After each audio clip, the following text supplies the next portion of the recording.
की पूजा करने, व्रत करने, मंगलवार की कथा सुनने, आरती करने और प्रसाद भक्तों में बांटने से सब प्रकार की विपत्ति नष्ट होकर सुख मिलता है और जीवन पर्यंत पुत्र, पौत्र और धन आदि से युक्त होकर अंत में विष्णु लोक को जाता है और सभी प्रकार के ऋण से उऋण होकर धन लक्ष्मी की प्राप्ति होती है। स्त्री तथा कन्याओं को यह व्रत विशेष रूप से लाभप्रद है। उनके लिए पति का अखंड सुख, संपत्ति तथा आयु की प्राप्ति होती है और वे सदा सुहागिन रहती हैं, अर्थात कभी भी विधवा नहीं होती। स्त्रियों को मंगलवार के दिन पार्वती मंगल गौरी पूजन करके मंगलवार व्रत विधि अथवा मंगला गौरी व्रत की कथा सुननी चाहिए। यह कथा सर्व कल्याण को देने वाली होती है। व्यास जी ने कहा, एक बार नैमिषारण्य तीर्थ में 80,000 मुनि एकत्र होकर पुराणों के ज्ञाता श्री सूत जी से पूछने लगे, हे महामुने, आपने हमें अनेक पुराणों की कथाएं सुनाई हैं। अब कृपया करके हमें ऐसा व्रत और कथा बताएं जिसके करने से संतान की प्राप्ति हो तथा मनुष्यों को रोग, शोक, अग्नि, सर्व दुख आदि का भय दूर हो, क्योंकि कलयुग में सभी जीवों की आयु बहुत कम है। फिर इस पर उन्हें रोग चिंता के कष्ट लगे रहेंगे तो फिर वह श्री हरि के चरणों में अपना ध्यान कैसे लगा सकेंगे। श्री सूत जी बोले, हे मुनियों, आपने लोक कल्याण के लिए बहुत ही उत्तम बात पूछी है। एक बार युधिष्ठिर ने भगवान श्री कृष्ण से लोक कल्याण के लिए यही प्रश्न किया था। भगवान श्री कृष्ण और युधिष्ठिर का संवाद तुम्हारे सामने कहता हूँ, ध्यान देकर सुनो। एक समय पांडवों की सभा में श्री कृष्ण जी बैठे हुए थे। तब युधिष्ठिर ने भगवान श्री कृष्ण से प्रश्न किया, हे प्रभु नंद नंद गोविंद, आपने मेरे लिए अनेकों कथाएं सुनाई हैं। आज कृपा करके ऐसा व्रत या कथा सुनाएं जिसके करने से मनुष्य को रोग, चिंता का भय समाप्त हो और उसको पुत्र की प्राप्ति हो। हे प्रभु, बिना पुत्र के जीवन व्यर्थ है। पुत्र के बिना मनुष्य नरकगामी होता है। पुत्र के बिना मनुष्य पितृ ऋण से छुटकारा नहीं पा सकता और न ही उसका पुन्नग नामक नरक से उद्धार हो सकता है। अतः पुत्रदायक व्रत बतलाएं। भगवान श्री कृष्ण बोले, हे राजन, मैं एक प्राचीन इतिहास सुनाता हूँ, आप उसे ध्यान पूर्वक सुनो। कुंडलपुर नामक एक नगर था। उसमें नंदा नामक एक ब्राह्मण रहता था। भगवान की कृपा से उसके पास सब कुछ था, फिर भी वह दुखी था। इसका कारण यह था कि ब्राह्मण की स्त्री सुनंदा के कोई संतान न थी।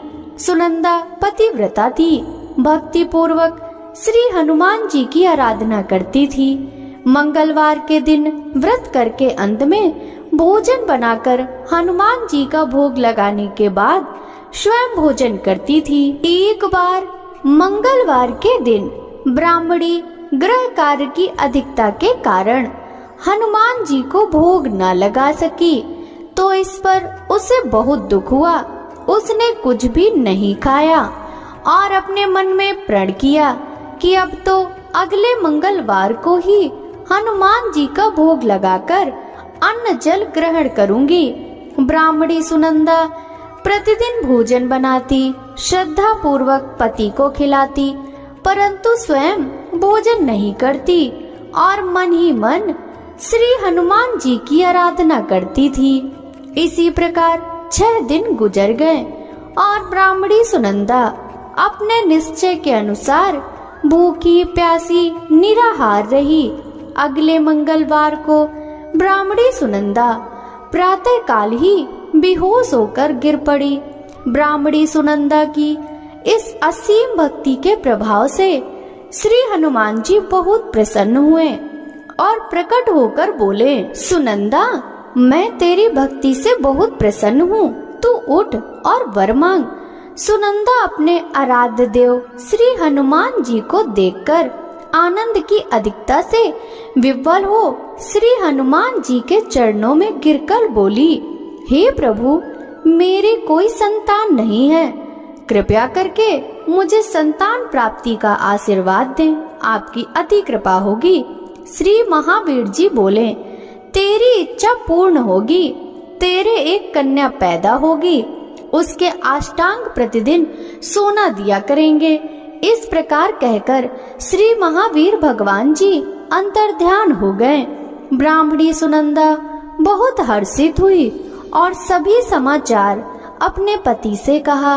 ब्राह्मण देव कन्या का वरदान सुनकर कुछ दुखी हुए, परंतु सोना मिलने की बात सुनी तो वह बहुत प्रसन्न हुए। विचार किया कि ऐसी कन्या के साथ मेरी निर्धनता भी समाप्त हो जाएगी।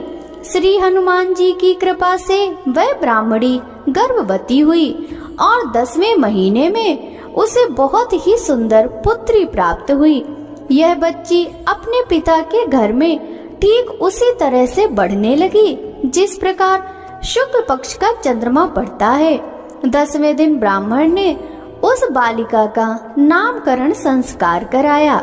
उसके कुल पुरोहित ने उस बालिका का नाम रत्नावली रखा, क्योंकि यह कन्या सोना प्रदान किया करती थी। इस कन्या ने पूर्व जन्म में बड़े ही विधान से मंगल देव का व्रत किया था। रत्नावली का अष्टांग बहुत सा सोना देता था। उस सोने से नंदा ब्राह्मण बहुत ही धनवान हो गया। अब ब्राह्मणी भी बहुत अभिमान करने लगी थी। समय बीतता रहा। अब रत्नावली 10 वर्ष की हो चुकी थी। एक दिन जब नंदा ब्राह्मण प्रसन्न चित्त था, तब सुनंदा ने अपने पति से कहा, मेरी पुत्री रत्नावली विवाह के योग्य हो गई है, अतः आप कोई सुंदर तथा योग्य वर देखकर इसका विवाह कर दें। यह सुन ब्राह्मण बोला, अभी तो रत्नावली बहुत छोटी है। तब ब्राह्मणी बोली, शास्त्रों की आज्ञा है कि कन्या 8वें वर्ष में गौरी, 9 वर्ष में रोहिणी, 10वें वर्ष में कन्या, इसके पश्चात रजस्वला हो जाती है। गौरी के दान से पाताल लोक की प्राप्ति होती है, राहणी के दान से वैकुंठ लोक की प्राप्ति होती है, कन्या के दान से इंद्र लोक में सुखों की प्राप्ति होती है। अगर हे पति देव रजस्वला का दान किया जाता है तो घोर नरक की प्राप्ति होती है। इस पर ब्राह्मण बोला, अभी तो रत्नावली मात्र 10 ही वर्ष की है और मैंने तो 16-16 साल की कन्याओं के विवाह कराए हैं, अभी जल्दी क्या है। तब ब्राह्मणी सुनंदा बोली, आपको तो लोभ अधिक हो गया है। शास्त्रों में कहा गया है कि माता पिता और बड़ा भाई रजस्वला कन्या को देखते हैं तो वह अवश्य ही नरकगामी होते हैं। तब ब्राह्मण बोला, अच्छी बात है, कल मैं अवश्य ही योग्य वर की तलाश में अपना दूत भेजूंगा। दूसरे दिन ब्राह्मण ने अपने दूत को बुलाया और आज्ञा दी कि जैसी सुंदर मेरी कन्या है वैसा ही सुंदर उसके लिए वर तलाश करो। दूत अपने स्वामी की आज्ञा पाकर निकल पड़ा। पंपई नगर में उसने एक सुंदर लड़के को देखा। यह बालक एक ब्राह्मण परिवार का बहुत गुणवान पुत्र था। इसका नाम सोमेश्वर था। दूत ने इस सुंदर व गुणवान ब्राह्मण के पुत्र के बारे में अपने स्वामी को पूर्ण विवरण दिया। ब्राह्मण नंदा को भी सोमेश्वर अच्छा लगा और फिर शुभ मुहूर्त में विधि पूर्वक कन्यादान करके ब्राह्मण ब्राह्मणी संतुष्ट हुए। परंतु ब्राह्मण के मन में तो लोभ समाया हुआ था। उसने कन्यादान तो कर दिया पर वह बहुत खिन्न भी था। उसने विचार किया, कि रत्नावली तो अब चली जावेगी और मुझे इससे जो सोना मिलता था वह अब मिलेगा नहीं। मेरे पास जो कुछ धन था वह तो इसके विवाह में खर्च हो गया और जो शेष बचा है वह भी कुछ दिनों पश्चात समाप्त हो जाएगा। मैंने तो इसका विवाह करके बहुत बड़ी भूल कर दी है। अब कोई ऐसा उपाय हो कि रत्नावली मेरे घर में ही बनी रहे, अपनी ससुराल ना जावे। लोभ रूपी राक्षस ब्राह्मण के मस्तिष्क पर छाता जा रहा था। रात भर अपनी सैया पर बेचैनी से करवटे बदलते बदलते उसने एक बहुत ही क्रूर निर्णय लिया। उसने विचार किया कि जब रत्नावली को लेकर उसका पति सोमेश्वर अपने घर के लिए जाएगा तो वह मार्ग में छिपकर सोमेश्वर का वध कर देगा और अपनी लड़की को अपने घर ले जावेगा, जिससे नियमित रूप से उसे सोना भी मिलता रहेगा और समाज का कोई मनुष्य उसे दोष भी नहीं दे सकेगा। प्रातः काल हुआ तो नंदा और सुनंदा ने अपने जमाई तथा लड़की को बहुत सारा धन देकर विदा किया। सोमेश्वर अपनी पत्नी रत्नावली को लेकर ससुराल से अपने घर की तरफ चल दिया। ब्राह्मण नंदा महालोभ के वशीभूत हो अपनी मति खो चुका था। पाप पुण्य को उसे विचार न रहा था। अपने भयानक व क्रूर निर्णय को कार्य रूप देने के लिए उसने अपने दूत को मार्ग में अपने जमाई का वध करने के लिए भेज दिया था, ताकि रत्नावली से प्राप्त होने वाला सोना उसे हमेशा मिलता रहे और वो कभी निर्धन ना हो। ब्राह्मण के दूत ने अपने स्वामी की आज्ञा का पालन करते हुए उसके जमाई सोमेश्वर का मार्ग में ही वध कर दिया। समाचार प्राप्त कर ब्राह्मण नंदा मार्ग में पहुंचा और रुदन करती हुई अपनी पुत्री रत्नावली से बोला, हे पुत्री, मार्ग में लुटेरों ने तेरे पति का वध कर दिया। भगवान की इच्छा के आगे किसी का कोई वश नहीं चलता। अब तू घर चल, वहाँ पर ही रहकर शेष जीवन व्यतीत करना। जो भाग्य में लिखा है वही होगा। अपने पति की अकाल मृत्यु से रत्नावली बहुत दुखी हुई। करुण क्रंदन व रुदन करते हुए अपने पिता से बोली, हे पिताजी, इस संसार में जिस स्त्री का पति नहीं है उसका जीना व्यर्थ है। मैं अपने पति के साथ ही अपने शरीर को जला दूंगी और सती होकर अपने इस जन्म को, माता पिता के नाम को तथा सास ससुर के यश को सार्थक करूंगी। ब्राह्मण नंदा अपनी पुत्री रत्नावली के वचनों को सुनकर बहुत दुखी हुआ। विचार करने लगा, मैंने व्यर्थ ही जमाई वध का पाप अपने सिर लिया। रत्नावली तो उसके पीछे अपने प्राण तक देने को तैयार है। मेरा तो दोनों तरफ से मरण हो गया। धन तो अब मिलेगा नहीं। जमाई वध के पाप के फलस्वरूप यम यातना भी भुगतनी पड़ेगी। यह सोचकर वह बहुत खिन्न हुआ। सोमेश्वर की चिता बनाई गई। रत्नावली सती होने की इच्छा से अपने पति का सिर अपनी गोद में रखकर चिता में बैठ गई। जैसे ही सोमेश्वर की चिता को अग्नि लगाई गई, वैसे ही प्रसन्न हो मंगल देव महाप्रकट हुए और बोले, हे रत्नावली, मैं तेरी पति भक्ति से बहुत प्रसन्न हूँ, तू वर मांग। रत्नावली ने अपने पति का जीवन दान मांगा। तब मंगल देव बोले, रत्नावली, तेरा पति अजर अमर है, यह महाविद्वान भी होगा और इसके अतिरिक्त तेरी जो इच्छा हो वह वर मांग। तब रत्नावली बोली, हे ग्रहों के स्वामी, यदि आप मुझ पर प्रसन्न हैं तो मुझे यह वरदान दीजिए कि जो भी मनुष्य मंगलवार के दिन प्रातः काल लाल पुष्प लाल चंदन से पूजा करके आपका स्मरण करे, उसको रोग व्याधि ना हो, स्वजनों का कभी वियोग ना हो, सर्प अग्नि तथा शत्रुओं का भय न रहे। जो स्त्री मंगलवार का व्रत करे वह कभी विधवा ना हो। मंगल देव तथास्तु कहकर अंतर्ध्यान हो गए। सोमेश्वर मंगल देव की कृपा से जीवित हो उठा। रत्नावली पति को पुनः प्राप्त कर बहुत प्रसन्न हुई और मंगल देव का व्रत प्रत्येक मंगलवार को करके व्रतराज और मंगल देव की कृपा से इस लोक में सुख ऐश्वर्य को भोगते हुए अंत में अपने पति के साथ स्वर्ग लोक को गई। प्रेम से बोलिए हनुमान जी महाराज की जय। आप सुनिए मंगलवार व्रत की दूसरी कथा। मंगलवार व्रत की कथा इस प्रकार से है। ऋषि नगर में केशव दत्त ब्राह्मण अपनी पत्नी अंजलि के साथ रहता था। केशव दत्त के घर में धन संपत्ति की कोई कमी नहीं थी।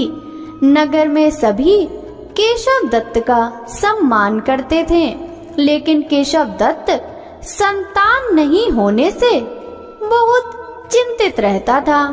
दोनों पति पत्नी मंगलवार को मंदिर में जाकर हनुमान जी की पूजा करते थे। विधिवत मंगलवार का व्रत करते हुए कई वर्ष बीत गए। ब्राह्मण बहुत निराश हो गया, लेकिन उसने व्रत करना नहीं छोड़ा। कुछ दिनों के बाद केशव दत्त हनुमान जी की पूजा करने के लिए जंगल में चला गया। उसकी पत्नी अंजलि घर में रहकर मंगलवार का व्रत करने लगी। दोनों पति पत्नी पुत्र प्राप्ति के लिए मंगलवार का विधिवत व्रत करने लगे। कुछ दिनों बाद अंजलि ने अगले मंगलवार को व्रत किया, लेकिन किसी कारणवश उस दिन अंजलि हनुमान जी को भोग नहीं लगा सकी और उस दिन वह सूर्यास्त के बाद भूखी ही सो गई। अगले मंगलवार को हनुमान जी को भोग लगाए बिना उसने भोजन नहीं करने का प्रण कर लिया। 6 दिन तक अंजलि भूखी प्यासी रही। 7वें दिन मंगलवार को अंजलि ने हनुमान जी की पूजा की, लेकिन तभी भूख प्यास के कारण अंजलि बेहोश हो गई। हनुमान जी ने उसे स्वप्न में दर्शन देते हुए कहा, उठो पुत्री, मैं तुम्हारी पूजा पाठ से बहुत प्रसन्न हूँ। तुम्हें सुंदर और सुयोग पुत्र होने का वर देता हूँ। यह कहकर हनुमान जी अंतर्ध्यान हो गए। तत्काल अंजलि ने उठकर हनुमान जी को भोग लगाया और स्वयं भोजन किया। हनुमान जी की अनुकंपा से अंजलि ने एक सुंदर शिशु को जन्म दिया। मंगलवार को जन्म लेने के कारण उस बच्चे का नाम मंगल प्रसाद रखा गया। कुछ दिनों बाद अंजलि का पति केशव दत्त भी घर लौट आया। उसने मंगल को देखा तो अंजलि से पूछा, यह सुंदर बच्चा किसका है? अंजलि ने खुश होते हुए हनुमान जी के दर्शन देने और पुत्र प्राप्त होने का वरदान देने की सारी कथा सुना दी, लेकिन केशव दत्त को उसकी बातों पर विश्वास नहीं हुआ। उसके मन में पता नहीं कैसे यह कलुषित विचार आ गया कि अंजलि ने उसके साथ विश्वासघात किया है। अपने पापों को छिपाने के लिए अंजलि झूठ बोल रही है। केशव दत्त ने उस बच्चे को मार डालने की योजना बनाई। एक दिन केशव दत्त स्नान के लिए कुएं पर गया। मंगल भी उसके साथ था। केशव दत्त ने मौका देखकर मंगल को कुएं में फेंक दिया और घर आकर बहाना बना दिया कि मंगल तो कुएं पर मेरे पास पहुंचा ही नहीं। केशव दत्त के इतने कहने के ठीक बाद मंगल दौड़ता हुआ घर लौट आया। केशव दत्त मंगल को देखकर बुरी तरह हैरान हो उठा। उसी रात हनुमान जी ने केशव दत्त को स्वप्न में दर्शन देते हुए कहा, तुम दोनों के मंगलवार के व्रत करने से प्रसन्न होकर पुत्र जन्म का वर मैंने दिया था, फिर तुम अपनी पत्नी को उल्टा क्यों समझते हो? उसी समय केशव दत्त ने अंजलि को जगाकर उससे क्षमा मांगते हुए स्वप्न में हनुमान जी के दर्शन देने की सारी कहानी सुनाई। केशव दत्त ने अपने बेटे को हृदय से लगाकर बहुत प्यार किया। उस दिन के बाद सभी आनंद पूर्वक रहने लगे। मंगलवार का विधिवत व्रत करने से केशव दत्त और उनके सभी कष्ट दूर हो गए। इस तरह जो स्त्री पुरुष विधिवत मंगलवार का व्रत करके कथा सुनते हैं, हनुमान जी उनके सभी कष्ट दूर करके घर में धन संपत्ति का भंडार भर देते हैं। शरीर के सभी रक्त विकार के रोग भी नष्ट हो जाते हैं। प्रेम से बोलिए हनुमान जी महाराज की जय। भक्तों, अब सुनिए राम नाम की महिमा। लंकापति रावण के वध के बाद जब अयोध्यापति प्रभु श्री राम की कीर्ति दूर दूर तक फैल रही थी और वह मर्यादा पुरुषोत्तम कहलाने लगे थे, तब एक दिन महादेव शिव की इच्छा भी मर्यादा पुरुषोत्तम श्री राम से मिलने की हुई।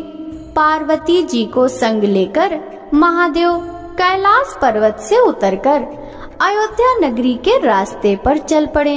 भगवान शिव और माँ पार्वती को अयोध्या आया देखकर राम जी बहुत खुश हुए।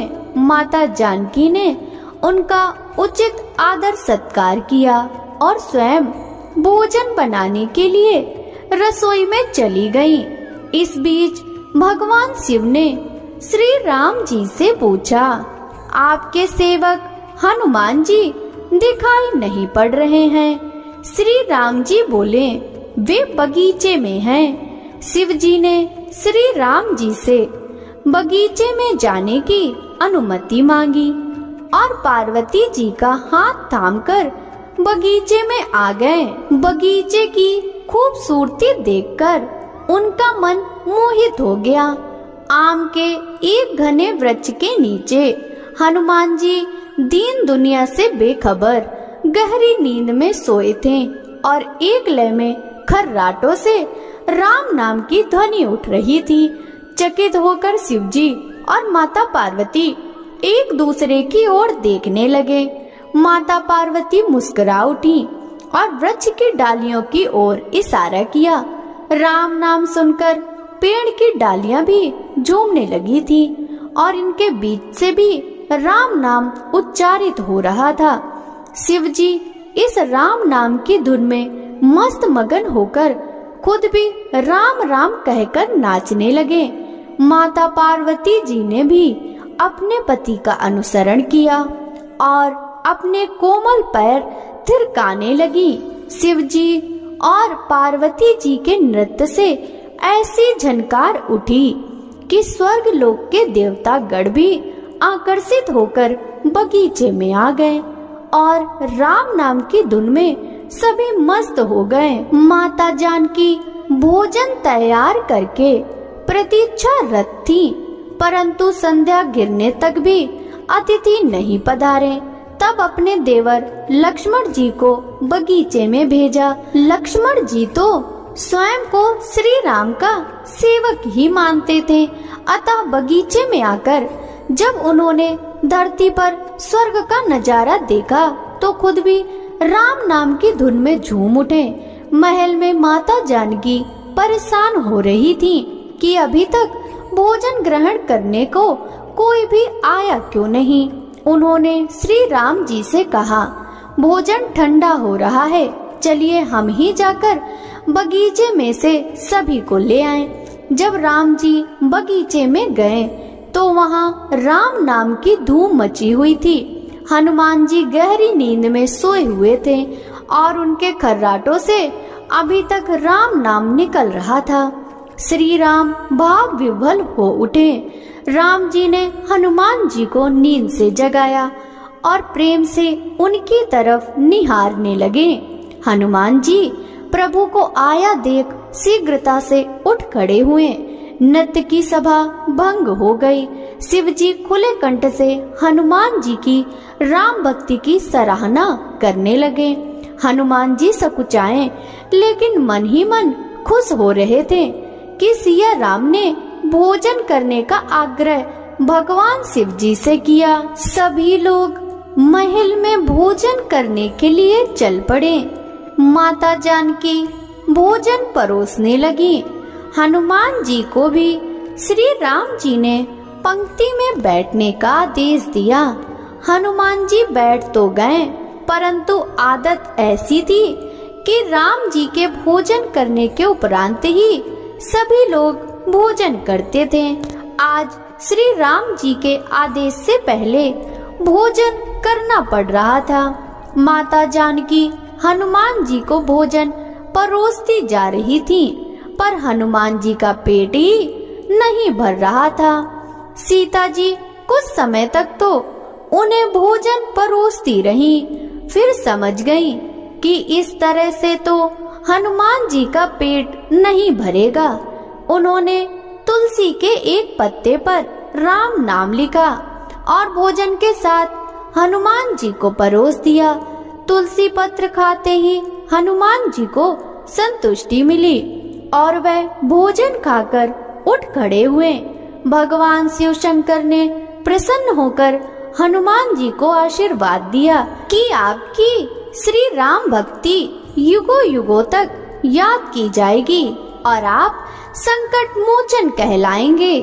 भक्तों, अब सुनिए राम नाम महिमा की दूसरी कथा। महादेव जी को एक बार बिना कारण के ही किसी को प्रणाम करते देखकर माता पार्वती ने पूछा, आप किसको प्रणाम करते रहते हैं? शिव जी ने अपनी धर्म पत्नी पार्वती जी से कहा, देवी, जो व्यक्ति एक बार राम कहता है उसे मैं 3 बार प्रणाम करता हूँ। इसके बाद पार्वती जी ने शिव जी से पूछा, आप शमशान में क्यों जाते हैं और ये चिता की भस्म शरीर पर क्यों लगाते हैं? उसी समय शिव जी पार्वती जी को शमशान ले गए। वहाँ एक शव अंतिम संस्कार के लिए लाया गया। लोग राम नाम सत्य कहते हुए शव को ला रहे थे। शिव जी ने कहा कि देखो पार्वती, इस शमशान की ओर जब लोग आते हैं तो राम नाम का स्मरण करते हुए आते हैं। इस शव के निमित्त से कई लोगों के मुख से मेरा अति प्रिय दिव्य राम नाम निकलता है। उसी को सुनने में शमशान में चला आता हूँ और इतने लोगों के मुख से राम नाम का जप करवाने में निमित्त बनने वाले इस शव का मैं सम्मान करता हूँ, इसे प्रणाम करता हूँ और अग्नि में जलने के बाद उसके भस्म को अपने शरीर पर लगा लेता हूँ।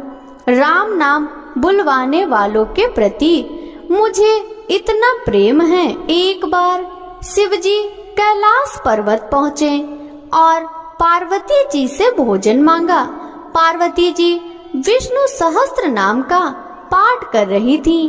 पार्वती जी ने कहा, अभी पाठ पूरा नहीं हुआ, कृपया थोड़ी देर प्रतीक्षा कीजिए।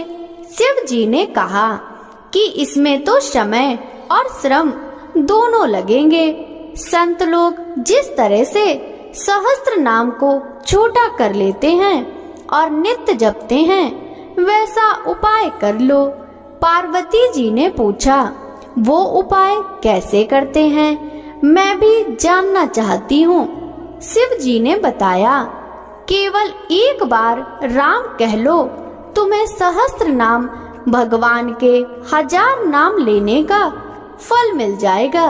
एक राम नाम दिव्य हजारों नाम के समान है। पार्वती जी ने वैसा ही किया। प्रयास पूर्वक स्वयं भी राम नाम जपते रहना चाहिए और दूसरों को भी प्रेरित करके राम नाम जपवाना चाहिए। इससे अपना और दूसरों का तुरंत कल्याण हो जाता है। यही सबसे सुलभ और अचूक उपाय है।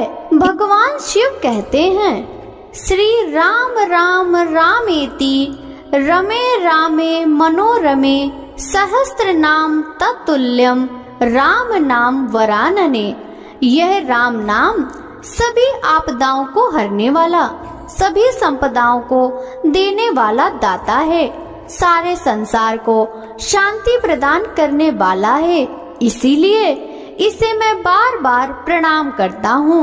भवसागर के सभी समस्याओं और दुख के बीजों को भूंज के रख देने वाला, समूल नष्ट कर देने वाला, सुख संपत्तियों को अर्जित करने वाला, यमदूतों को खदेड़ने वाला केवल राम नाम का जप है। इसीलिए हमारे देश में प्रणाम राम राम कहकर किया जाता है।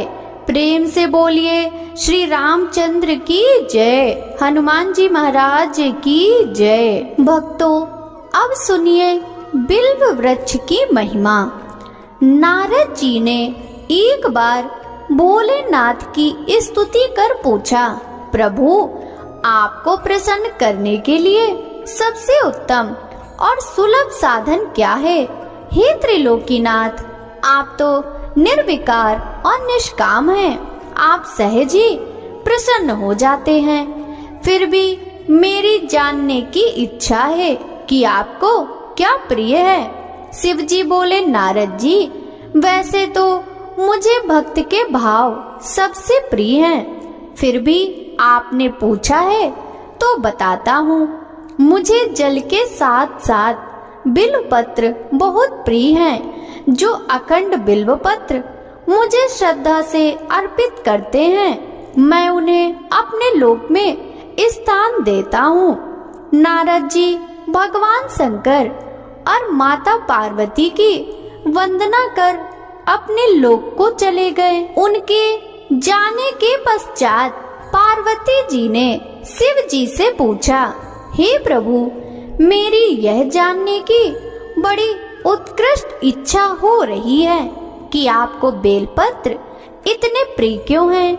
कृपया करके मेरी जिज्ञासा शांत करें। शिव जी बोले, हे शिवे, बिल्व के पत्ते मेरी जटा के समान हैं। उसका त्रिपत्र यानी 3 पत्ते ऋग्वेद, यजुर्वेद और सामवेद हैं। शाखाएं समस्त शास्त्र का रूप हैं। बिल्व वृक्ष को आप पृथ्वी का कल्प वृक्ष समझे, जो ब्रह्मा विष्णु शिव स्वरूप हैं। हे पार्वती, स्वयं महालक्ष्मी ने शैल पर्वत पर बिल्व वृक्ष रूप में जन्म लिया था। इस कारण भी बेल का वृक्ष मेरे लिए अति प्रिय है। महालक्ष्मी ने बिल्व का रूप धरा। यह सुनकर पार्वती जी कौतूहल में पड़ गईं। पार्वती जी कौतूहल से उपजी जिज्ञासा को रोक न पाई। उन्होंने पूछा, देवी लक्ष्मी ने आखिर बिल्व वृक्ष का रूप क्यों लिया? आप यह कथा विस्तार से कहें। भोलेनाथ ने देवी पार्वती को कथा सुनानी शुरू की। हे देवी, सत्ययुग में ज्योति रूप मेरे अंश का रामेश्वर लिंग था। ब्रह्मा आदि देवों ने उसका विधिवत पूजन अर्चन किया था। इसका परिणाम यह हुआ कि मेरे अनुग्रह से वाणी देवी सबकी प्रिया हो गई। वह भगवान विष्णु को सतत प्रिय हो गई। मेरे प्रभाव से भगवान केशव के मन में वाग देवी के लिए जितनी प्रीति उपजी हुई, वह स्वयं लक्ष्मी को नहीं भाई। लक्ष्मी देवी का श्री हरि के प्रति मन में कुछ दुराव पैदा हो गया। वह चिंतित और रुष्ट होकर चुपचाप परम उत्तम श्री शैल पर्वत पर चली गईं। वहां उन्होंने तप करने का निर्णय किया और उत्तम स्थान का चयन करने लगी। महालक्ष्मी ने उत्तम स्थान का निश्चय करके मेरे लिंग विग्रह की उग्र तपस्या प्रारंभ कर दी। उनकी तपस्या कठोरतम होती जा रही थी। हे परमेश्वरी, कुछ समय बाद महालक्ष्मी जी ने मेरे लिंग विग्रह से थोड़ा ऊर्ध्व में एक वृक्ष का रूप धारण कर लिया। अपने पत्तों और पुष्पों द्वारा निरंतर मेरा पूजन करने लगी। इस तरह महालक्ष्मी ने 1 करोड़ वर्ष तक घोर आराधना की। अंततः उन्हें मेरा अनुग्रह प्राप्त हुआ। मैं वहां प्रकट हुआ और देवी से इस घोर तप की आकांक्षा पूछकर वरदान देने को तैयार हुआ। महालक्ष्मी ने मांगा कि श्री हरि के हृदय में मेरे प्रभाव से वाग देवी के लिए जो स्नेह हुआ है वह समाप्त हो जाए। शिव जी बोले, मैंने महालक्ष्मी को समझाया कि श्री हरि के हृदय में आपके अतिरिक्त किसी और के लिए कोई प्रेम नहीं है। वाग्देवी के प्रति उनका प्रेम नहीं अपितु श्रद्धा है। यह सुनकर लक्ष्मी जी प्रसन्न हो गईं और पुनः श्री विष्णु के हृदय में स्थित होकर निरंतर उनके साथ विहार करने लगी। हे पार्वती, महालक्ष्मी के हृदय का एक बड़ा विकार इस प्रकार दूर हुआ था। इस कारण हरिप्रिया उसी वृक्ष रूप में सर्वदा अतिशय भक्ति से भरकर यत्न पूर्वक मेरी पूजा करने लगी। हे पार्वती, इसी कारण बिल्व का वृक्ष, उसके पत्ते, फल फूल आदि मुझे बहुत प्रिय हैं। मैं निर्जन स्थान में बिल्व वृक्ष का आश्रय लेकर रहता हूँ। बिल्व वृक्ष को सदा सर्व तीर्थमय एवं सर्वदेवमय मानना चाहिए, इसमें तनिक भी संदेह नहीं है। बिल्व पत्र, बिल्व फूल, बिल्व वृक्ष अथवा बिल्व काष्ठ के चंदन से जो मेरा पूजन करता है वह भक्त मेरा प्रिय है। बिल्व वृक्ष को शिव के समान ही समझो। वह मेरा शरीर है जो बिल्व पर चंदन से मेरा नाम अंकित करके मुझे अर्पण करता है। मैं उसे सभी पापों से मुक्त करके अपने लोक में स्थान देता हूँ। हे देवी, उस व्यक्ति को स्वयं लक्ष्मी जी भी नमस्कार करती हैं जो बिल्व से मेरा पूजन करते हैं। जो बिल्व मूल में प्राण छोड़ता है उसको रुद्र देह प्राप्त होता है। मेरी पूजा के लिए बेल के उत्तम पत्तों का ही प्रयोग करना चाहिए। प्रेम से बोलिए भगवान शंकर की जय हो, माता लक्ष्मी की जय हो, माता पार्वती की जय। अब सुनिए मंगला गौरी व्रत कथा। ईश्वर बोले, हे सनत कुमार, पूर्व काल में कुरु देश में श्रुत कीर्ति नामक एक विद्वान, कीर्तिशाली, शत्रुओं का नाश करने वाला, 64 कलाओं का ज्ञाता तथा धनुर्विद्या में कुशल राजा हुए थे। पुत्र के अतिरिक्त अन्य सभी शुभ चीजें उस राजा के पास थी। अतः वह राजा संतान के विषय में अत्यंत चिंतित हुआ और जब ध्यान पूर्वक देवी की आराधना करने लगा तब उसकी कठोर तपस्या से देवी प्रसन्न हो गई और उससे यह वचन बोली, हे सुव्रत, वर मांगो। श्रुत कीर्ति बोला, हे देवी, यदि आप मुझ पर प्रसन्न हैं तो मुझे सुंदर पुत्र दीजिए। हे देवी, आपकी कृपा से अन्य किसी भी वस्तु का अभाव नहीं है। उसका यह वचन सुनकर पवित्र मुस्कान वाली देवी ने कहा, हे राजन, तुमने अत्यंत दुर्लभ वर मांगा है, फिर भी कृपावश मैं तुम्हें अवश्य दूंगी। किंतु हे राजेंद्र, सुनिए, यदि परम गुणी पुत्र चाहते हो तो वह केवल 16 वर्ष तक जीवित रहेगा, और यदि रूप तथा विद्या से विहीन पुत्र चाहते हो तो दीर्घ जीवी होगा। देवी का यह वचन सुनकर राजा चिंतित हो उठा और पुनः अपनी पत्नी से परामर्श कर उसने गुणवान तथा सभी शुभ लक्षणों से संपन्न 16 वर्ष की आयु वाला पुत्र मांगा। तब देवी ने भक्ति संपन्न राजा से कहा, हे नृपनंदन, मेरे मंदिर के द्वार पर आम का वृक्ष है, उसका एक फल लाकर मेरी आज्ञा से अपनी भार्या को उसे भक्षण करने हेतु प्रदान करो, जिससे वह शीघ्र ही गर्भ धारण करेगी, इसमें संदेह नहीं है। प्रसन्न होकर राजा ने वैसा ही किया और उसकी पत्नी ने गर्भ धारण कर लिया। 10वें महीने में उसने देवतुल्य सुंदर पुत्र को जन्म दिया। तब हर्ष तथा शोक से युक्त राजा ने बालक का जात कर्म आदि संस्कार किया और शिव का स्मरण करते हुए नाम चिरायु रखा। इसके बाद पुत्र के 16 वर्ष के होने पर पत्नी सहित राजा चिंता में पड़ गए और वे विचार करने लगे कि यह पुत्र बड़े कष्ट से प्राप्त हुआ है और मैं इसकी दुखद मृत्यु अपने ही सामने कैसे देखूंगा। ऐसा विचार करके राजा ने पुत्र को उसके मामा के साथ काशी भेज दिया। प्रस्थान के समय राजा की पत्नी ने अपने भाई से कहा कि कार्पटिक का वेश धारण करके आप मेरे पुत्र को काशी ले जाइए। मैंने भगवान मृत्युंजय से पूर्व में ही पुत्र के लिए प्रार्थना की थी और कहा था कि हे विश्वेश, आप जगतपति की यात्रा के लिए मैं उस पुत्र को अवश्य भेजूंगी। अतः आप मेरे पुत्र को आज ही ले जाइए और सावधानी पूर्वक इसकी रक्षा कीजिएगा। अपनी बहन की यह बात सुनकर भांजे के साथ वह चल पड़ा। कई दिनों तक चलते चलते वह आनंद नामक नगर में पहुंचा। वहाँ सभी प्रकार की समृद्धियों से संपन्न वीरसेन नाम वाला राजा रहता था। उस राजा की एक सर्वलक्षण संपन्न युवावस्था प्राप्त मनोहर तथा रूप लावण्यमयी मंगला गौरी नामक कन्या थी।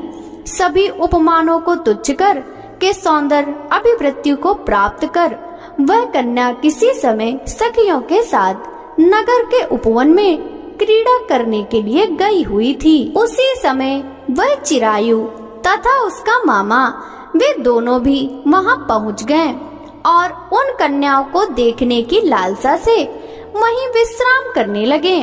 इसी बीच विनोद पूर्वक क्रीड़ा करती हुई उन कन्याओं में से किसी ने कुपित होकर राजकुमारी को रांडा यह कुवचन कह दिया। तब उस अशुभ वचन को सुनकर राजकुमारी ने कहा, तुम अनुचित बात क्यों बोल रही हो? मेरे कुल में तो इस प्रकार की कोई नहीं है। मंगला गौरी की कृपा से तथा उनके व्रत के प्रभाव से विवाह के समय जिसके सर पर मेरे हाथ से अक्षत पड़ेंगे, हे सखी, वह यदि अल्प आयु वाला होगा तो भी चिरंजीवी हो जाएगा। इसके बाद वह सभी कन्याएं अपने अपने घर को चली गईं। उसी दिन राजकुमारी का विवाह था। बाहलिक देश के दृढ़धर्मा नामक राजा के सुकेतु नाम वाले पुत्र के साथ उसका विवाह निश्चित किया गया था। वह सुकेतु विद्याहीन, कुरूप तथा बहरा था।